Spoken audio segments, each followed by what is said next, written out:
Energy से ही हमारी पूरी बॉडी काम कर पाती है और एनर्जी हमें मिलती है फूड से, और डाइजेस्टिव सिस्टम की मदद से ही हम फूड को एनर्जी में कन्वर्ट कर पाते हैं।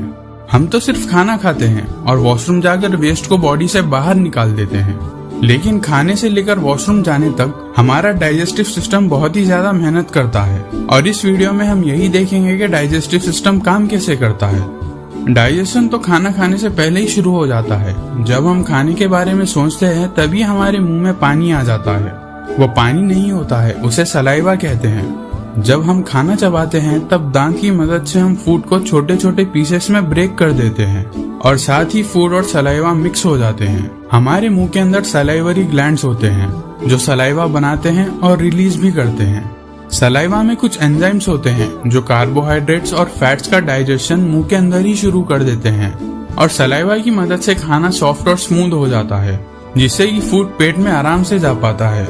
इस चबाए हुए खाने को बोलस कहते हैं और जुबान बोलस को गले में ढकेल देती है। गले में दो रास्ते होते हैं, एक लंग्स का रास्ता और दूसरा पेट का रास्ता। अब बोलस को यहाँ से जाना होता है पेट में, पर दो रास्ते होने की वजह से बोलस लंग्स में भी जा सकता है और पेट में भी जा सकता है।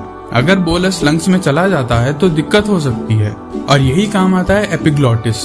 एपिग्लॉटिस दरवाजे जैसा होता है जो हवा की नली पर लगा होता है। वैसे तो एपिग्लॉटिस हमेशा ही खुला रहता है, लेकिन जब हम खाना खाते हैं या पानी पीते हैं तब एपिग्लॉटिस बंद हो जाता है और तब खाना या पानी हवा की नली में नहीं जा पाते हैं, और इस तरह बोलस फूड पाइप में आ जाता है। फूड पाइप को इसोफेगस भी कहते हैं। फूड पाइप 25 सेंटीमीटर जितना लंबा होता है और फूड पाइप अंदर से इलास्टिक जैसा होता है, और इसी वजह से फूड पाइप बोलस को पेट में ढकेल पाता है, और सलाइवा की वजह से बोलस बिना अटके फूड पाइप से आसानी से गुजर पाता है। फूड पाइप के एंड पर कुछ मसल्स लगे होते हैं जो फूड को यानी बोलस को वापस फूड पाइप में जाने से रोकते हैं। इन मसल्स को LES लोअर इसोफेगस स्फिंक्टर कहते हैं। जब LES रिलैक्स हो जाते हैं तब बोलस पेट में आ जाता है। पेट में पहुंचने के बाद बोलस की पिटाई शुरू हो जाती है। हमारा पेट खाने को सिर्फ होल्ड नहीं करता है, बल्कि एक ग्राइंडर की तरह फूड को पेस्ट में बदल देता है, और इसी इलास्टिक पावर की मदद से स्टमक फूड को पेस्ट में बदल पाता है। स्टमक अपनी इलास्टिक पावर से फूड को इधर उधर ढकेलता है, जिसके कारण फूड पेस्ट में बदल जाता है। और पेट में एसिड भी होता है, और वो एसिड है HCl, हाइड्रोक्लोरिक एसिड। HCl बहुत ही ज्यादा स्ट्रॉन्ग होता है, और पेट के मसल्स को HCl से बचाने के लिए पेट में म्यूकस रिलीज किया जाता है, जो HCl को पेट के मसल्स के साथ रिएक्ट करने नहीं देता है।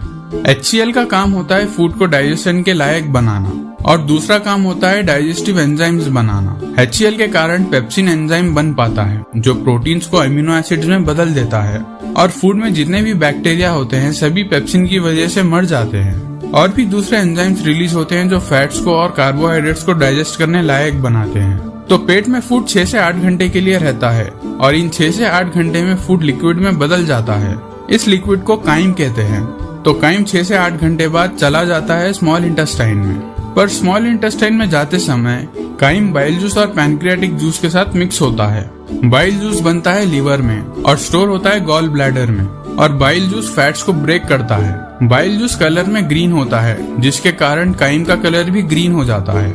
और पैनक्रियाटिक जूस में अलग अलग एंजाइम्स होते हैं जो कार्बोहाइड्रेट्स को ग्लूकोज में, प्रोटीन्स को अमीनो एसिड्स में और फैट्स को फैटी एसिड्स में बदल देते हैं। स्मॉल इंटेस्टाइन 7 मीटर लंबा होता है, और पूरे स्मॉल इंटेस्टाइन में अंदर की ओर छोटे छोटे विलाई लगे होते हैं, और विलाई की मदद से ही खून में न्यूट्रिएंट्स जा पाते हैं। विलाई में बहुत ही छोटे होल्स होते हैं। इन होल्स में से glucose, amino acids, fatty acids, vitamin, minerals chyme से निकलकर खून में आ जाते हैं, और न्यूट्रिएंट्स खून की मदद से पूरी बॉडी तक पहुंच जाते हैं। तो इस तरह विलाई की मदद से हम फूड से एनर्जी ले पाते हैं। स्मॉल इंटेस्टाइन से गुजरने के बाद काइम चला जाता है लार्ज इंटेस्टाइन में। लार्ज इंटेस्टाइन तक आते हुए काइम से लगभग सभी न्यूट्रिएंट्स खून में चले जाते हैं, और इसीलिए काइम का कलर ग्रीन से ब्राउन हो जाता है। ब्राउन काइम में अभी भी कुछ न्यूट्रिएंट्स और फाइबर्स होते हैं, और फाइबर्स को हम डाइजेस्ट नहीं कर पाते हैं, और यही हमारी मदद करते हैं माइक्रोब्स, बैक्टीरिया। हमारा लार्ज इंटेस्टाइन 1.5 मीटर जितना लंबा होता है, और पूरे लार्ज इंटेस्टाइन पर बैक्टीरिया, माइक्रोब्स होते हैं जो काइम से बचे हुए न्यूट्रिएंट्स को डाइजेस्ट करने में मदद करते हैं। लार्ज इंटेस्टाइन के एंड तक पहुंचते हुए काइम से सभी न्यूट्रिएंट्स और पानी निकाल लिए जाते हैं, और अब ये काइम बदल जाता है स्टूल में यानी टट्टी में।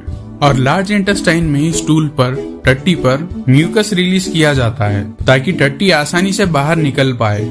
लार्ज इंटेस्टाइन में फूड बहुत ही धीरे डाइजेस्ट होता है और इसीलिए लार्ज इंटेस्टाइन में फूड को पूरी तरह डाइजेस्ट होने के लिए 30 से 40 घंटे लगते हैं।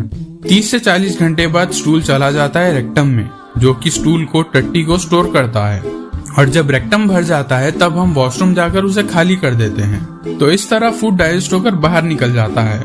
अब आप डाइजेशन के बारे में तो जान चुके हो, पर क्या आप ये जानते हो कि हम पाद क्यों मारते हैं? तो पाद के बारे में जानने के लिए ये वाली वीडियो देखिए, और अगर ये वाली वीडियो पसंद आई तो लाइक कर देना। ऐसे ही वीडियोस देखने के लिए चैनल को भी जरूर सब्सक्राइब कर लेना। इतना ही था इस वीडियो के लिए। जय हिंद।